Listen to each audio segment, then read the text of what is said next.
It started with a smile and ended with a disappearance. Hours, not physically.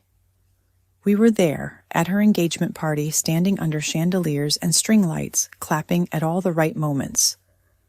But when the video came out, we had vanished. Cleanly, strategically, like we'd never been part of her life at all. I'm Lena, 36, strategist by profession, observer by instinct. I've built a career helping companies shape their public face, deciding what the world sees and just as crucially what it doesn't.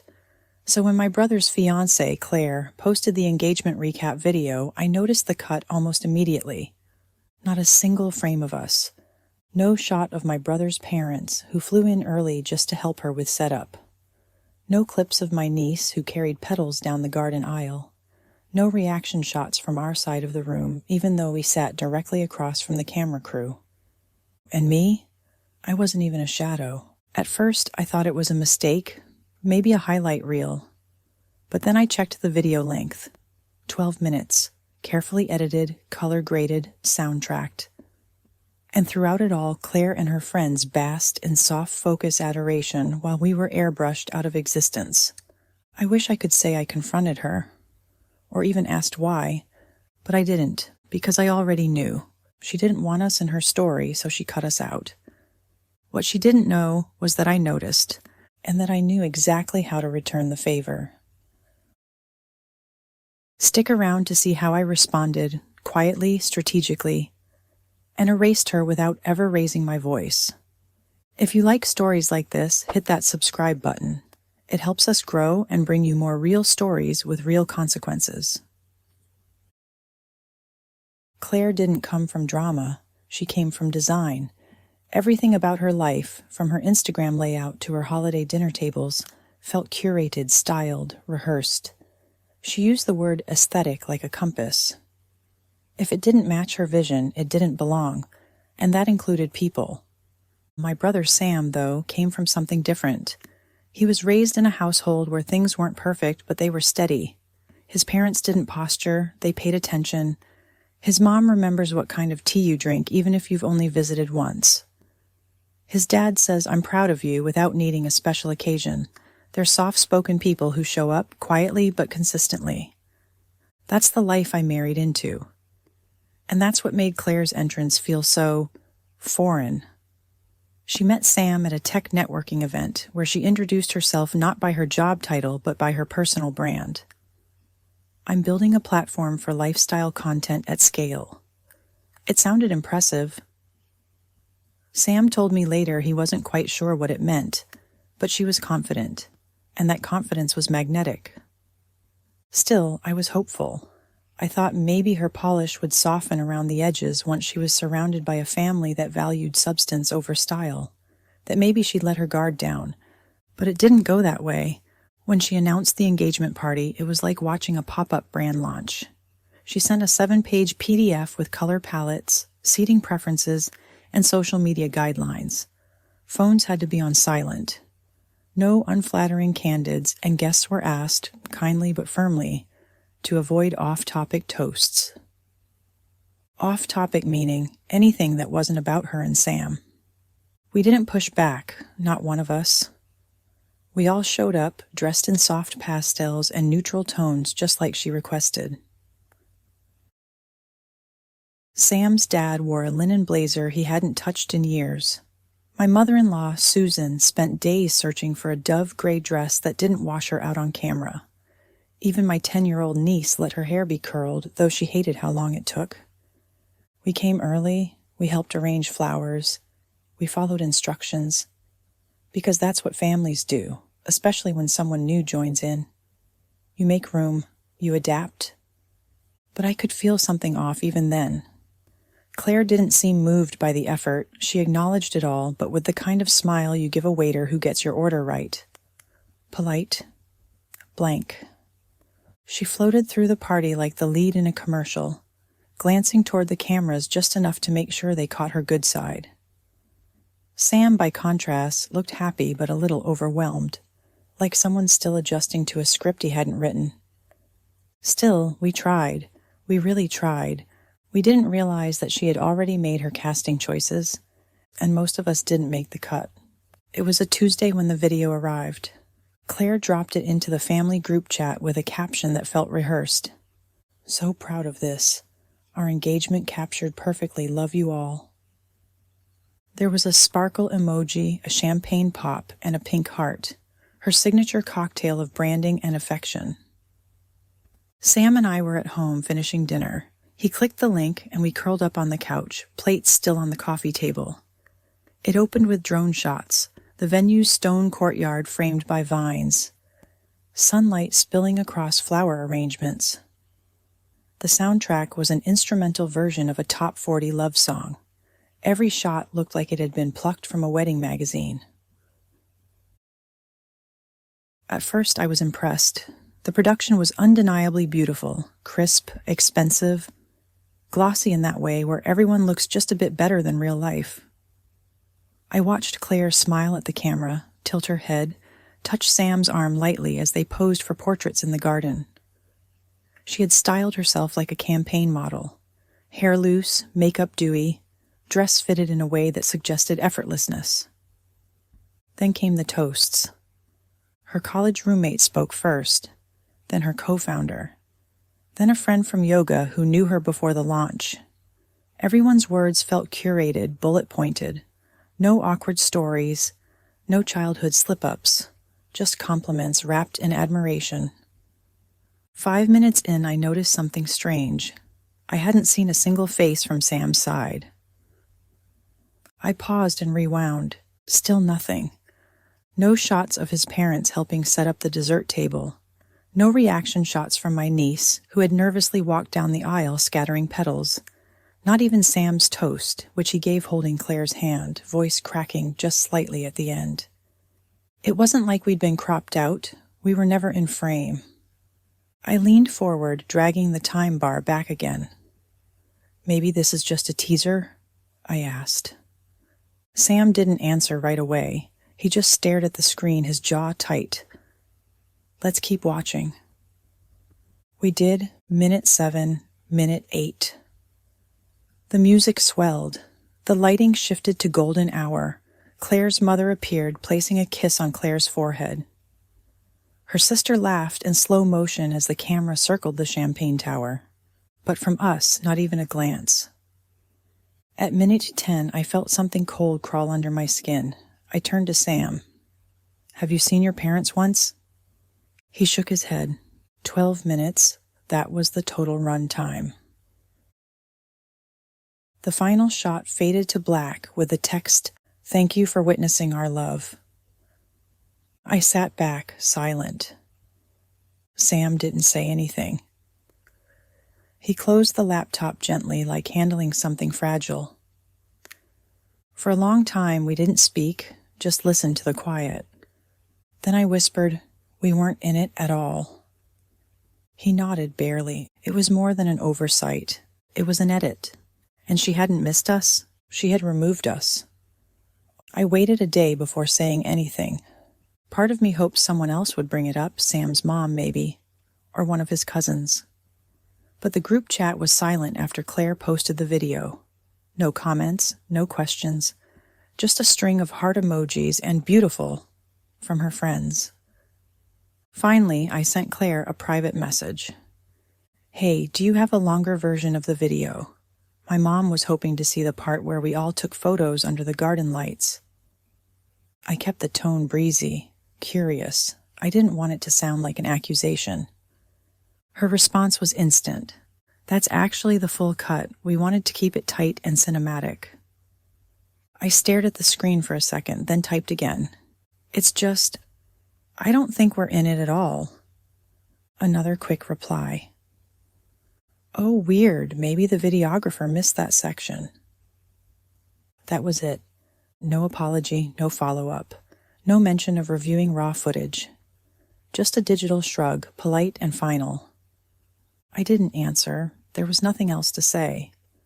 I looked at Sam, who was sitting across from me on the floor, sorting through a drawer of old cords and chargers. He wasn't looking at his phone, but I knew he felt it too. That quiet, sharp flick of dismissal. He didn't ask what she said. I didn't offer. And in that silence, something changed. It wasn't anger, not yet. It was just a switch, a quiet pivot in my mind. Like filing away a note I'd need later, because whether she knew it or not, Claire had made her edit. And now so would I. A week passed. The video sat in our group chat like a centerpiece no one commented on. Sam's parents never brought it up. His mom, Susan, mentioned how beautiful the party looked in passing, but didn't say more. Then one afternoon, while Sam was at work, Susan called me. Her voice was soft, tentative. "Did you watch the video?" I said yes. I thought maybe there was another version, a longer one. I kept looking for the part where we were under the tree. You remember that? I did. It was the one moment Claire had staged with our side of the family. Pink lanterns hung from the branches. She told us exactly where to stand for the light.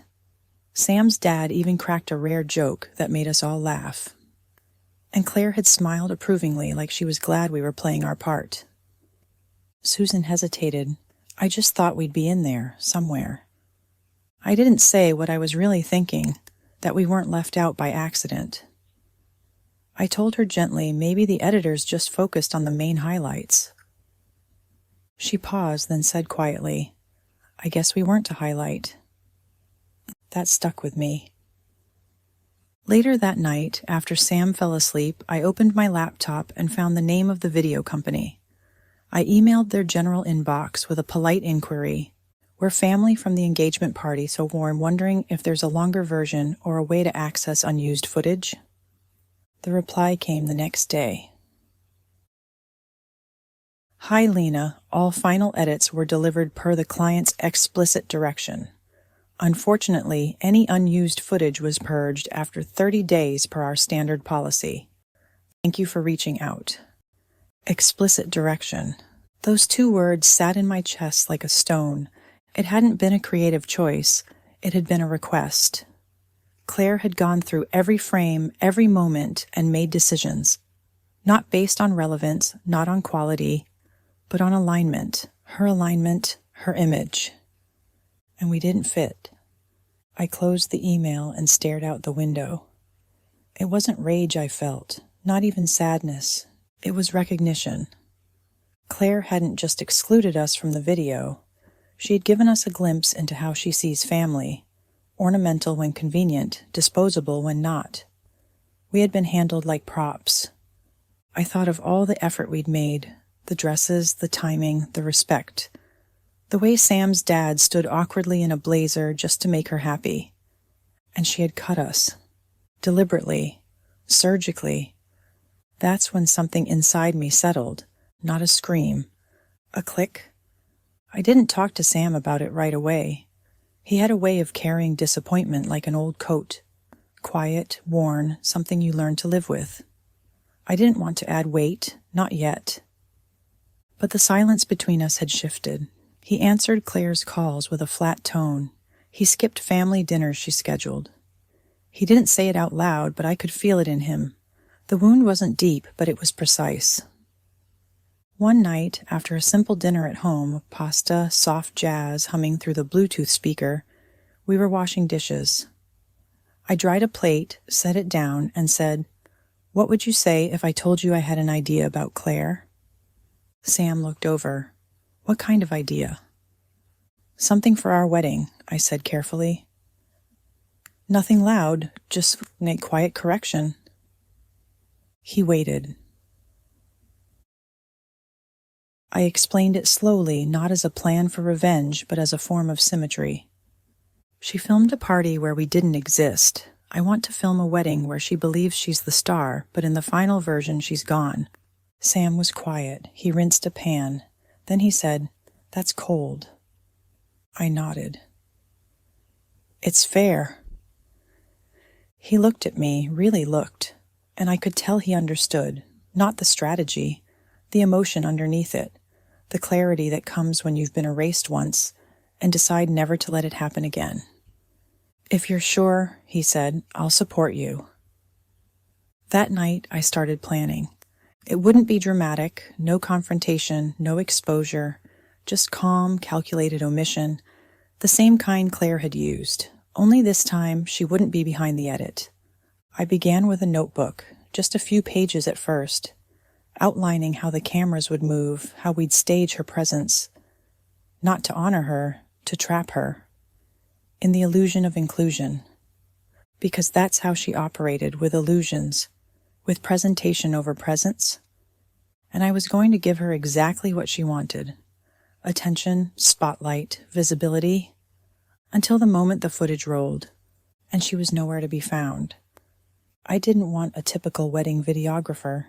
No drones, no pre-cut templates, no cinematic montages filled with slow-motion twirls and sweeping soundtracks. I needed someone who understood story, someone who knew the power of omission. After a few calls and some online digging, I found Marisol. She was known for shooting small indie documentaries and unconventional weddings, the kind that focused on emotion, not just aesthetics. Her reel had depth. You could feel the space between the shots. That's what I needed: space, precision. We met at a quiet cafe with soft lighting and no music. I laid it out honestly. "There's one guest," I said, "that I want you to focus on." Marisol raised an eyebrow.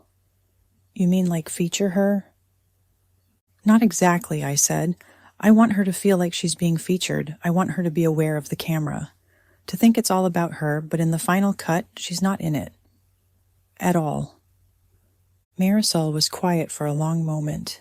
Then she said, "You want her to remember being filmed only to realize she was never included." "Exactly." She nodded slowly. "I can do that." From there, the planning became exact. We talked camera angles, body language cues, when to pan toward her and when to pivot. How to linger just long enough for her to notice, but not long enough for the footage to be usable.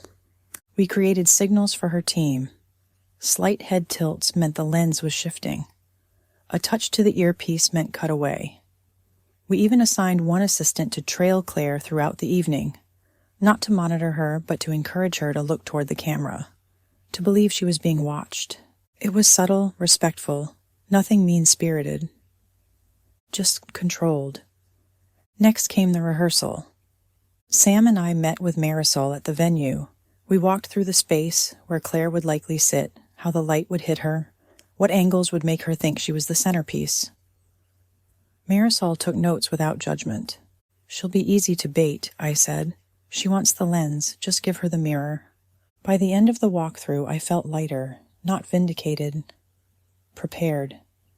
We weren't staging a takedown. We were staging truth. A truth Claire would never see coming.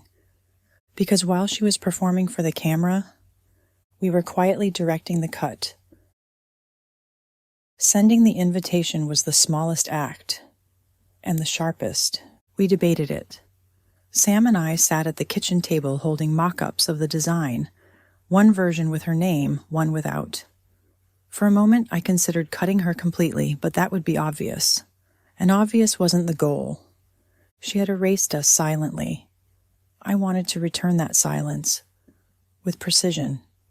So we sent her an invitation. Just one small detail was off. Instead of Claire, the envelope said Claire. It wasn't a typo, it was a signal, the kind she would absolutely notice. Her response came 5 minutes after it was delivered. "Love the invite. FYI, it's Claire with an E. No question. No RSVP, just correction." That was her version of control, making sure she was spelled right, centered, acknowledged. And that was the moment I knew she'd show up. She wouldn't miss the chance to restage her image, not after what she'd cut from her own narrative. She'd walk into our wedding assuming the cameras were already waiting. She'd be right about that. What she wouldn't know was that they were waiting for the wrong reason. Claire arrived 20 minutes early, not on accident. She always came early to events that weren't about her. It gave her a chance to shape the tone, to claim space before anyone else had the chance. She wore a white cocktail dress. Not bridal, but close enough to toe the line. Her heels were nude, legs crossed at the ankle, her hair swept into a soft, artfully messy bun. She looked like a magazine ad for something expensive and vague, the kind of person who always assumes the lighting will flatter her. Marisol's assistant spotted her immediately. "She's here," the assistant whispered. Marisol gave a subtle nod. Cameras shifted like chess pieces. Claire walked straight up to Sam and kissed his cheek, then turned to me. "Lena," she said, holding my hand between both of hers like we were old friends. "This is stunning. You look like a poem." "Thank you," I said. "So do you." She smiled, pleased, ready to be noticed, and the cameras noticed, just as we planned. She posed near the floral arch. They filmed her. She walked toward the garden bar. They panned as she passed. She adjusted her lip gloss in the reflection of a champagne flute. A camera hovered, then drifted just before she smiled. Every time she looked into the lens, it met her. Every time she turned away, it didn't. Claire mistook the attention for inclusion, but Marisol and her team were sculpting absence, frame by frame. During the ceremony, Claire seated herself in the second row, not where her card had placed her. She moved the place card from row 3, smiling faintly as she did. Like she'd fixed a mistake. She wasn't corrected. She sat straight, spine long, face lifted as if auditioning for a close-up.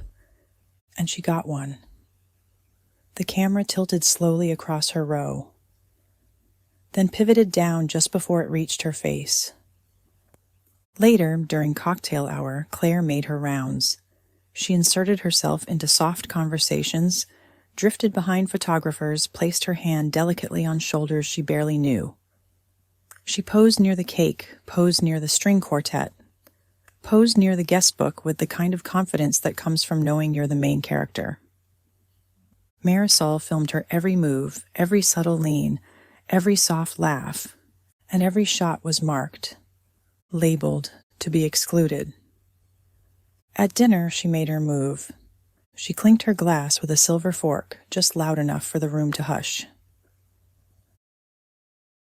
"Can I just say a few words?" she asked, already rising. Sam and I hadn't scheduled speeches beyond our own, but we let her speak. Claire stood tall, the light hitting her just right. "This evening," she began, "is the embodiment of grace, of thoughtful design. I mean, look around you." She gestured toward the centerpieces, the string lights, the family seated around her. Not her family, ours. "I feel honored to be here, and I just hope the cameras are catching this because it's one of those nights that deserves to be remembered." She raised her glass. Polite claps. The cameras didn't move. They were focused on a child chasing a candlelit paper crane across the lawn. She sat down slowly, still smiling, still convinced. An hour later, as the dancing started, she approached me near the photo booth. "You know," she said, fixing a strand of her hair, "I feel like I've been filmed 100 times tonight. I think your videographers are obsessed with me." I looked at her, steady, kind. "We wanted everyone to feel seen." She beamed. "Well, they nailed it." Then she turned, stepped into the photo booth with 2 cousins she hadn't spoken to all evening, and struck a pose. The booth didn't save the file. Nothing she said, nothing she did, nothing of her made it to the cut. Later that week, we watched the first draft with Marisol. It was beautiful, quiet, layered. It told the story of real presence, Sam's father fixing his tie. My mother running her thumb gently over my wrist before we walked out. Sam reaching for my hand beneath the table as the music swelled. It was about moments, not performances. Claire wasn't in a single frame, and the absence didn't feel edited. It felt natural. Like the camera had looked for truth and simply hadn't found her. We sent the video to family the following Sunday. Susan called in tears. "You made us feel so loved," she said. "Thank you for including us, for seeing us." Claire didn't call. She didn't text for 4 days. Then finally a message to Sam. Weird, I don't think I'm in the wedding video. Maybe I was just never near the cameras. He replied calmly, "It could be." She never brought it up again. No drama, no accusations, just silence. And that was the real cut. She didn't press, she didn't call, she didn't make a joke or a passive-aggressive comment at the next family dinner. She simply adjusted. That's how people like Claire survive. They don't confront. They adapt. They rewrite the story in silence and carry on like the original never existed. And I let her. Because the best edits are the ones that don't need explanation. She knew, and she knew that we knew. That was enough. Revenge isn't always fire. Sometimes it's silence. Sometimes it's a frame left intentionally empty. Claire didn't disappear after that. She still showed up to birthdays, to holidays, to dinners she didn't plan. She still performed, still filled space with curated stories about work deals, yoga retreats, limited edition skincare. But something had shifted. She spoke a little less confidently, laughed just a bit too loudly. Her presence, once heavy with control, now floated around the edges, observed but no longer absorbed. We hadn't cut her out of the family. We'd just let her fall out of the narrative. Because that's the difference between erasure and exclusion. Erasure hides what happened. Exclusion reflects what didn't belong. I think about the video sometimes. I keep it saved on a hard drive, tucked inside a folder labeled only with our wedding date. I don't re-watch it often, but when I do, I feel calm. Not because everything was perfect, but because every person in that video showed up, with presence, with care, with love. That's all I ever wanted. People who stay in the frame. Everyone else, they can step out or be edited out. Either way, I'm no longer waiting for them to come back.